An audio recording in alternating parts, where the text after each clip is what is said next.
Welcome back for my third video. In this video, the couples are now back together, and then I want to talk about predictions for who I think is going to say yes to a proposal and who I think should get back together. But I want to end this video with a caveat about what we can learn from this show, The Ultimatum, and give you some couples tips. Welcome to Reality TV Therapy with me, Dr. Diane. Let's start first with Zayn and Ray. They're back together, and this reunion feels awkward to me, right? Ray is realizing that she wasn't as shut down with Jake as she is with Zayn.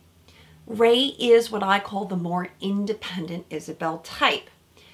She herself is a strong character, right? She needs her space, her peace, and these are classic words that an avoidant and classic needs that an avoidant person has. No fault there. The problem is that her and Zayn are opposites, and this is where the conflict comes because opposites attract and they also attacked. Now, I'm not sure that Zayn really learned much from the experience of being with Shanique, more that he just wants to be back with Ray. Sure, because Ray wasn't as confrontational as Shanique was with him. But Ray is the one who I'm worried about most because she is conflicted. And Zayn keeps complaining that he needs more from Ray, but she gets flooded and this doesn't work for her. Even Ray's mom is trying to help out. You can see they're at lunch with, I think it's a sister, and the four of them together. And mom asks a really important question. How long has she felt that Zayn hasn't really heard her? And the question is, she's never felt heard. So this is a big worry for me in their discussions. Like, how can we fix this if it's never been there? But there's a big stressful moment that I want to talk about. It's when Ray pulls back and says that she just needs more space. She's not sure she can do it. And Zayn completely freaks out about this. He's devastated, right? Even at that lunch with the mother, he says, well, how would I not have strong feelings about this? But what Zayn does next is really kind of the nail in the coffin for me, right? He goes on a bender, splurges, stays out all night, turns off his location. And this, for Ray, you can see that this is just the moment. Then he comes back at 8 in the morning. He's clearly still drunk. He tries to get handsy with her, and Ray is pushing him back. Thank goodness we actually don't have the cameras on this. I didn't want to see this. But she has to forcefully kind of push him. And this is a moment that no one wants to see, right? But let's talk about something here that I think is a really fascinating dilemma. And it's called the abandonment shame spiral. It's something that happens for couples when you have this opposite kind of pairing, right? Because Zayn is the more fearful avoidant type. He has a lot of emotional needs. He fears abandonment, which is happening right in front of his eyes. And Ray gets into a place of kind of feeling shame because she knows and thinks I should be there for my partner, but she simply can't. She needs air. She needs air to breathe, and he is simply crowding her. So the problem is neither one of them in this shame spiral can actually really anchor to one another. And that's what you need in a partner, right? You need someone who's going to be able to calm you down during stress, someone who's got your back. But the conflict feels like it's a lot for this couple, and I don't think they should actually get through this. But in many ways, I think the ultimatum works. It may not be the outcome that they want, but Ray needed to learn the lesson that what she was asking for, a little bit of space and peace, wasn't too much. Zayn needs to be able to self-regulate better. He's expecting too much from Ray to be able to calm him down. And when he's in a triggered state, he needs to be able to figure out how to calm down by himself quicker instead of going out and then in some ways feeling like he's justified to do that. So I feel like this is a classic couples dynamic here, but Ray is truly tapped out. She's flooded. She can't give Zayn the reassurance that he needs. And, you know, yes, there's some apologies. Ray apologizes for punching Zayn. Zayn can apologize but I don't feel like that's going to be enough, especially when Ray says, I've never felt heard by you. Now, my prediction is that Zay is going to feel bad. He's probably going to apologize again. But I did see that light switch go off for Ray. And I think that when an avoidant person, an independent person decides that it's over, it's over. And I don't think that Ray is going to find it that hard to be alone. Now, do I think that Ray and Jake should get together? I think that there's a nice softer side here, but as even Ray said, somebody like Jake, but not necessarily Jake, because I think there's a whole dynamic going on here too. Again, my prediction with Ray and Zay is that this couple is done. That again, when the classic independent person says they're done, which is different than the anxious person saying I'm done, but really I want your attention and I want you to fight for me. So this breakup to me feels actually quite real. Now, interesting enough, then we see Zay go back to Shanique to try to talk with her. Now he's a single man. He's talking about what happened. And actually, I really like the way Shanique handled this because she called Zay to task, right? She said, Zay, you can't do that. Even if you get into a fight, even if you've broken up, you don't do that to another woman. Imagine the anxiety that she must have had. And doesn't Ray get to say that she gets her own time too? So I like that Shanique was kind of pointing out to Zay, any other woman is actually not going to put up with this. And here Zay really comes out and says, you know, I've met 100 people that I can't trust. And it's really hard for him to trust people. I feel like there's a lot of work that needs to be done here for Zay to learn how to trust people. A powerful lesson from this dynamic too is the power of a direct apology. Not saying, I'm sorry if you misunderstood me. I'm sorry if you were wrong, but I'm sorry I hurt you. I made you worry about me. I was wrong. And I think unless we get that kind of accountability or responsibility for the actions, that won't be something that we can heal. Ray herself is scared of her connection with her Jake, but I don't feel like also Ray is going to come and interfere. I don't know. Remember, the producers are showing us that Ray is showing up with Jake and April to say, hey, by the way, I'm single now, but I'm not so sure if that isn't something just that the producers want us to think. Now, let's talk about couple number 2, April and Jake, because that is an important one. And the reunion. April and Jake are back together. April so needs the validation from Jake that things are good, that they're going to pick up right where they left off. But Jake is pulling back, and this is freaking out April even more. She feels even more abandoned. All her biggest fears and worries while she was with Colby that, oh my gosh, Jake is falling in love. Now she senses it in his body language. She's looking for signs. She's going through Jake's phone, trying to see what he's been up to. And this is a bad move for April, right? Because now she's creating more issues. And I like that April also owns some of her stuff, right? She says she wants to grow. She says she wants to listen to him, to talk through things. But she's so anxious that she's already lost Jake that you can just feel that she's in a spiral too. My advice for April, and April, if you're listening, I would want you to work on calming yourself. It's called your polyvagal tone. In this case, when we have an anxious attachment style, our vagal tone is weak. We take things personally. We get activated because I have anxious thoughts. I assume they're true. I think he's in love with her. That must mean he is. There's no evidence to suggest that that's true.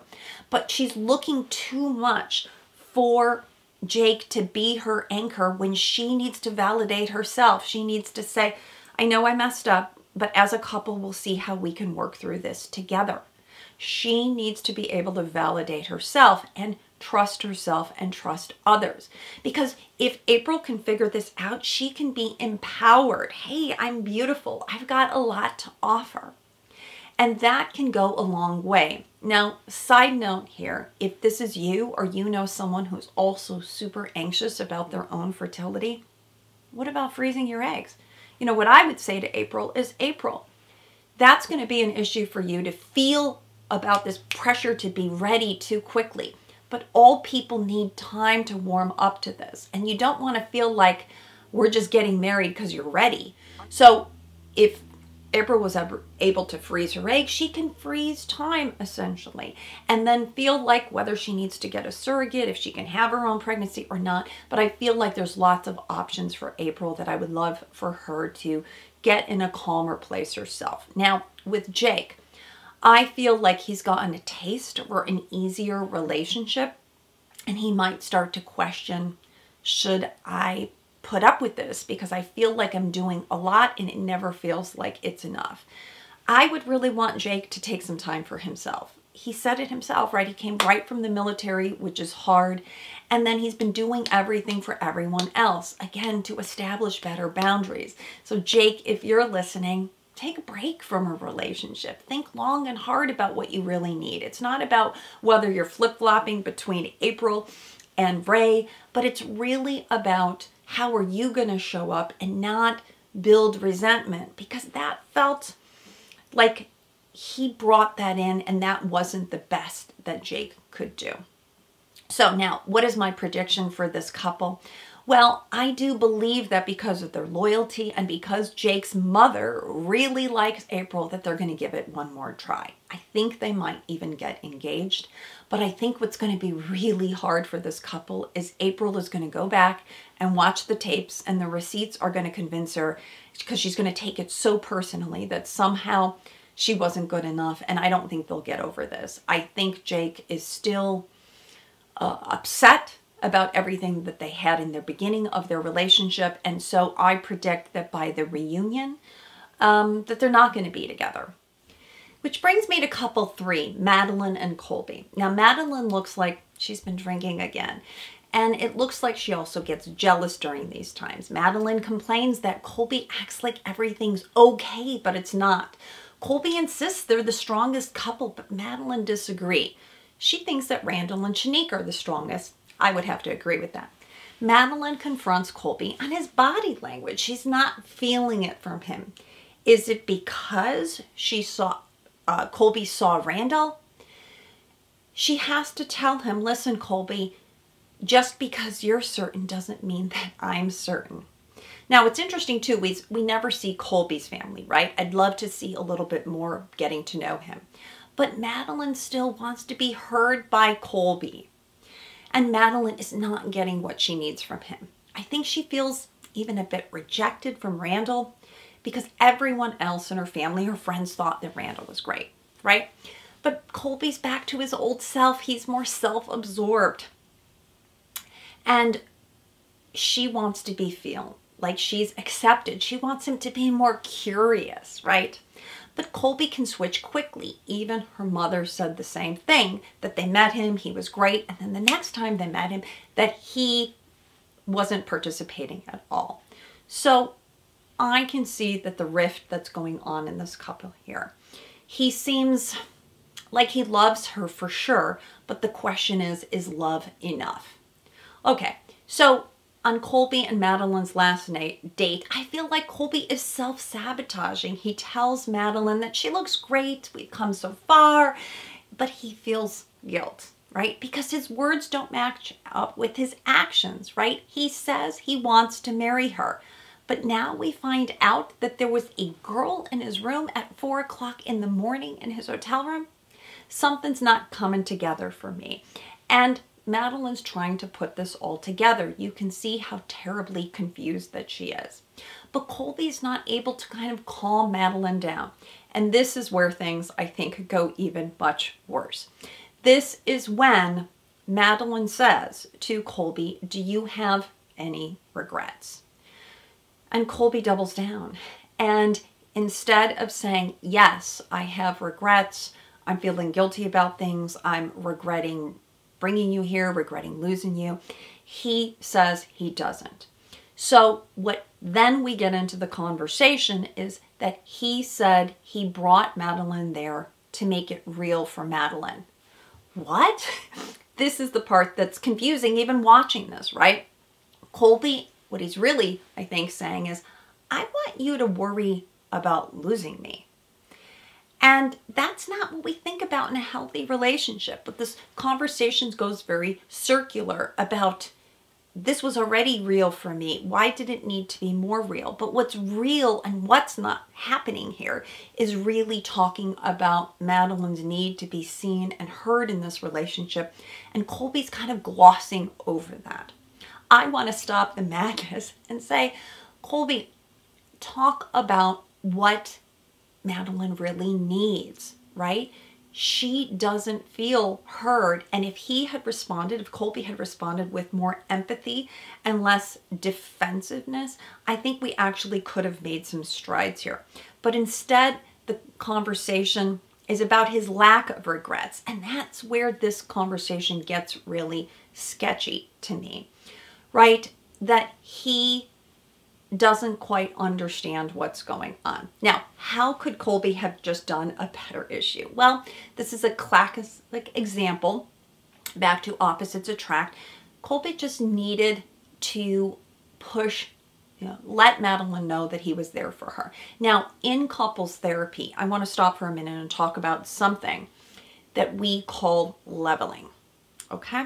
Because he needs to back off. What happens is when the anxious person says, I know, and I know with certainty, and you're the one, and you don't know with certainty, you must be out, it pushes the person to feel more ambivalent, not less ambivalent. So paradoxically, if you can do something what we call leveling as a skill, as a therapist, I'm looking for moments where both the couples were ambivalent because I can join with them around their ambivalency. And if Madeline found that it was okay for her to talk about her ambivalence, she would find herself opening up. But because Colby doubles down, even though his actions don't match his words, and says he's certain about her, she feels like there's something wrong with me for not being certain with you. And therefore, maybe I should leave this relationship because I'm not certain. But here's something we don't talk about enough, that in all phases of relationship, ambivalency is one that comes up. Of course it is. This is a huge decision you're going to make. And at any point in a relationship, even a marriage, you can start to feel ambivalent. Now, the real point is then what to do with that, because somehow a need is not getting met and you need to start talking to your partner more. But if Colby had talked about his regret, he's also talking with this other woman about being in an open relationship, for Pete's sake, my goodness. And if he had really talked more without glossing over these things, then I think Madeline would have felt like he's the kind of guy that I can talk to about everything, right? She likes the excitement with him. She's talked about all the positive things. But now we see her really struggling because how can I be with someone who doesn't really get me? Colby needs to own his stuff. He needs to take accountability and responsibility. So this is the big issue that I have with Colby in this moment. And it's unfortunate because otherwise I think this couple, and again, we don't know how much the producers are kind of fanning the flames here. They want us to believe as a prediction that Madeline is going to say no, but I still think as a prediction that this couple has a lot that they're working through. They're young. What's the rush? Colby himself said he wasn't in a rush to have children. So I say that I think that they might actually get engaged. I think they want us to think that they don't, but I think Madeline also, I'd love to see her do some work on herself, some therapy, right? Her parents got a divorce. Of course, she's skeptical about getting married. But I don't think it's about an issue of whether it's Randall or whether it's Colby or not. It's really about what does Madeline want? What does she need? And how can she better represent herself? Let's talk about Shanique and Randall because of all the couples. I actually think still that they're the best. They are the closest. Again, even Madeline and Colby thought that they were too. But Shanique goes down a bad path here, right? She's asking Randall what Madeline would need to work on. What? Why are we talking about this third person? in couples therapy, we talk about managing thirds. These are people outside of your relationship. But Randall doesn't understand the question. Why does Shanique want me to talk badly about Madeline? This was an experiment. I'm not really going to be with Madeline anyway. He would prefer for them to talk about themselves. But Shanique is reactionary, and somehow she's going down the wrong line of questioning. She should ask Randall, are you over with Madeline? And instead, she's sort of baiting him. But she's quick to assume that Randall is somehow abandoning her. I don't think that's the case at all. Now, they also go to her grandmother's house, right, where the whole family's there. And even the parents say, you know, listen, you balance each other out, right? But there's pressure from the family. Why hasn't Randall jumped to marry Shanique? I feel like this is just family pressure. The parents themselves are together, and I think they want to make sure that their daughter is happy. But I don't think that Randall has taken too long. I think he's been realistic. Again, he has financial goals. But now he realizes that you can work on those while you're still in the couple together. It's not like you're going to come fully formed and be ready. Now, we don't get to see Randall's family too, so I don't feel like I know as much about him. But I do think that Shanique and Randall have grown together. What I really like in some of these later conversations is the growth that we see. That Shanique says, have I brought out the best in you? Have you liked what you've seen with me? And Randall says, yes, I feel like you're respecting me more now. They're on that date, one of their last dates. And Randall says, I really feel like you've made some changes for me. What a compliment, right? Because Randall says, you're respecting my time now by getting ready kind of quicker. Shanique wants to listen to Randall. And so I really feel like this is the ultimatum that's working for them. They're both feeling valued. They're both feeling real. And they both are acknowledging the improvements that they've made. Now, here's the thing. I think that Randall is going to say yes. My prediction is that they're both going to say yes. But Randall did feel a little bit dragged into this experience with Shanique. And so I think he's going to, we hear him talking in the camera about that he's certain it's a big decision. He's trying not to think about anyone else's feelings. That sounds a little bit selfish, but I think he's really saying, I want to know that I feel ready. And so he's going to make Shanique kind of sweat it out a little bit, right? I think he's giving her some validation. I love you. I want to be with you. But I think there's the part of him that did feel a little bit dragged, as I think anyone would, from having been in this scenario. But it worked. The ultimatum worked because they're getting to a kinder, gentler place where both of them are making a scenario where they can feel like they can be seen and heard. Obviously, Shanique's a little bit scared, but I think this is going to be a yes for both of them. And I think this couple has seen a lot of growth, so I've enjoyed watching them in their process. I want to summarize how we got to this experience now. We start out with the ultimatums, thinking somehow that the person who gives the ultimatum is more the victim, right? You sort of feel for Colby at first. You feel for Shanique. You feel for Alexis. You feel for April. You feel for Ray. But oftentimes the story is so much bigger than that, right? Because the person who says, again, I'm ready to be married, the question is, are you ready to be married to me? Are we at that place in our relationship? And this is why I want to come back to attachment styles. Because here's the thing, people fall in love at different paces and need more reassurance for certainty. An anxiously attached person falls quickly. They're seeking that connection. They hate being single. And so for them, it's like, I would like to bypass all of this and connect with you. And then having some sense of certainty in our relationship will help me. But an avoidant person is so worried that they'll be trapped in the wrong relationship that they need a lot more time to get there. So if the anxious person is thinking, you should be in love with me in 6 weeks, but the avoidant person takes 2 years, who's right and who's wrong here, right? you can see that a lot of it is not something to be taken personally because your attachment style was established in your family of origin. It doesn't have that much to do with this current partner. But the problem is that the person who's made the ultimatum is taking their partner's ambivalence personally, that there's something wrong with me.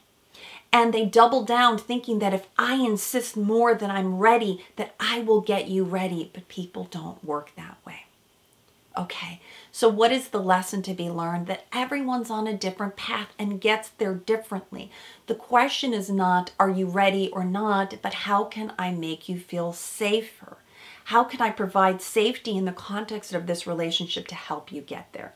Now, the second lesson I want to say in all of this is just own your shit. Okay, it's a primary example of certain couples that did that, and I saw that actually with April and Jake. Versus with Ray and Zay, it felt like that was very hard to do, and Colby is not owning it either. So what does that mean? People throw in this word gaslighting. I'm not crazy about that word because that implies you're trying to deny the person's reality, make them think that they're going crazy. But I really think this can be blame shifting, and it can be just not taking full responsibility, making good apologies, saying, I'm sorry I hurt you. I'm sorry I disappointed you. How can I do better in this relationship? So you have to allow your partner to talk about all their feelings without taking it personally and to try to look at it as a team, right? If your parents got divorced and you're skeptical, well, you want to make some space for them to talk about their questions about relationships. But we need to normalize that in most relationships, there is an ambivalent stage. It's oftentimes common for couples to even break up and get back together. But we have this myth. The myth is that I will be certain all the time and I should know without a doubt. And that is the tough one. So instead of doubling down, create a context for healthy couples to talk about these things. But what do healthy couples have that other couples don't? They know how to calm each other down. They support each other. They boost each other up. They have each other's back, and they feel more accepted for the aspects of them. So what I'd really like to do is I'd like to talk to Netflix, right? And in this show, The Ultimatum, because we have so many reality dating shows out there, I'd love to see slightly more mature couples, couples who have actually been together for longer, because on average, how long do you think people date? Currently, people date for anywhere from 2 to 5 years. Here's the thing. The divorce rate was 50%. People said, I don't know if I want that. So couples are delaying marriage now more than ever. And in fact, the divorce rate is going down because less people are getting married quickly. But 2 to 5 years is a long time, which is what people need. So here, I'm just saying these couples, some of them were together for 1.5 years. To imagine that you're going to have certainty in 1.5 years feels pretty short to me. I'd love to see more mature couples. I'd love to see couples who have been together for a long time. And what I'd really love, I'd love for there to be a therapist here. Now, they don't have to be directly in the shot because I think there's issues about confidentiality, but I think it would be really helpful if we saw more growth with these people. Now, let's stay tuned for what happens on the finale and the reunion. I'm going to come back to talk about that, but drop some comments. Let me know what you enjoyed about my analysis, what you'd like to see more of from me, and if you agree with my predictions about who's going to stay together and who isn't.